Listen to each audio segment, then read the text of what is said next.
Hello students, तो अब इस वीडियो में देखते हैं हमारा एग्जाम्पल नंबर 12। तो let N be the set of natural numbers, define a real valued function at. तो रियल वैल्यूड फंक्शन का मतलब क्या होता है? आपके एग्जाम्पल से जस्ट ऊपर डेफिनेशन लिखी है। तो एक फंक्शन अगर आप डिफाइन कर रहे हो और उसकी रेंज जो है, रेंज हमें कहाँ से मिलती है? इधर से। तो जो आपकी जो रेंज अगर वो है उसमें सारे रियल वैल्यूड है या फिर रियल वैल्यू के सबसेट है, रियल नंबर है, रियल नंबर के सबसेट है, तो उसको, उस फंक्शन को हम क्या कहते हैं? रियल वैल्यूड फंक्शन कहते हैं। ठीक है। तो let N be the set of natural number, define a real valued function define कर रहा है, मतलब जो आपको सेट है दूसरा वाला जिसमें से आप मैपिंग करते हो उसमें सारे आपको रियल नंबर्स ही मिलने वाले हैं।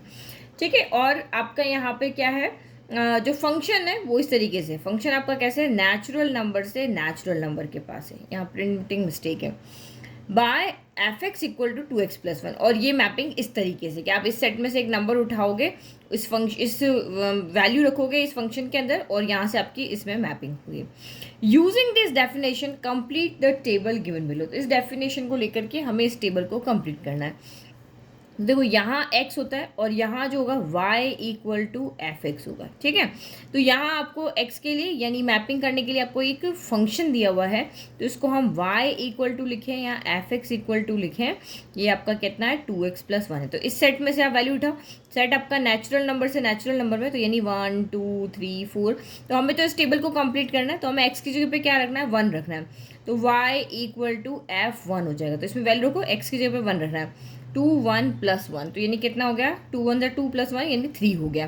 तो यानी कि जब x इक्वल टू 1 है तो y equal to f(1) equal to आपका कितना आ रहा है? 3 आ रहा है। तो यहाँ पे आपकी वैल्यू कितनी आ जाएगी? 3 आ जाएगी। बस बहुत ईजी है। फिर सेकंड, जब आपका x इक्वल टू 2 है, फर्स्ट की वैल्यू की, जब x इक्वल टू 2 है तो रखो y equal to f(2), x की 2 रख दो। 2 2 ज़ा 4 + 1 हो जाएगा। तो ये आपका हो गया 2 2 ज़ा 4 + 1 यानी कि 5 हो गया। तो यहाँ पे वैल्यू आ गई 5।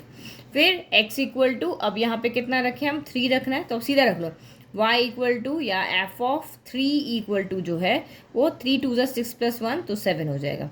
फिर x इक्वल टू 4 रखो, तो y equal to f(4) equal to 4 2 ज़ा 8 + 1 यानी कि यहाँ पर आ जाएगा आपका 9। ठीक है। फिर 4 रखना, x की जगह पे अब कितना रखना है? हमें 4 रखना है। तो y equal to f(4) equal to कितना हो जाएगा? 4 2 ज़ा 8 + 1, एक सेकेंड, 5 रखना है। 4 तो हम रख चुके हैं ना, 5 रखना है। तो 5 2 ज़ा 10 + 1 यानी कि यहाँ आपका 11 आ गया। फिर नेक्स्ट रखो आप यहाँ पे x इक्वल टू, हमने क्या रखा था अभी? अच्छा, आप सही रख रहे हैं लेकिन यहाँ वैल्यू गलत पुट दी थी। यहाँ 7 आएगा, यहाँ 9 आ रहा। 4 रखने पे 9 आ रहा और 5 रखने पे हमारा कितना आ रहा था? 11 आ रहा है। अब रखना है 6 रखा, तो y इक्वल टू f(6), 6 2 ज़ा 12 + 1, तो यहाँ पे हो गया आपका 30। और लास्ट रखें अगर हम y इक्वल टू या x इक्वल टू हमें कितना रखना है? अब 7, तो y इक्वल टू f(7), 7 2 ज़ा 8 + 1, तो ये आपका कितना हो गया? 7 2 ज़ा 14 + 1, ये 15 हो गया। तो ये हमारी टेबल क्या हो गई? यहाँ पे कंप्लीट हो गया ना। इजी क्वेश्चन था ये, आपका 1 मार्क में आ सकता है। ठीक है। तो आई होप आपको क्वेश्चन समझ में आ गया। तो अब देखते हैं नेक्स्ट क्वेश्चन नेक्स्ट वीडियो में।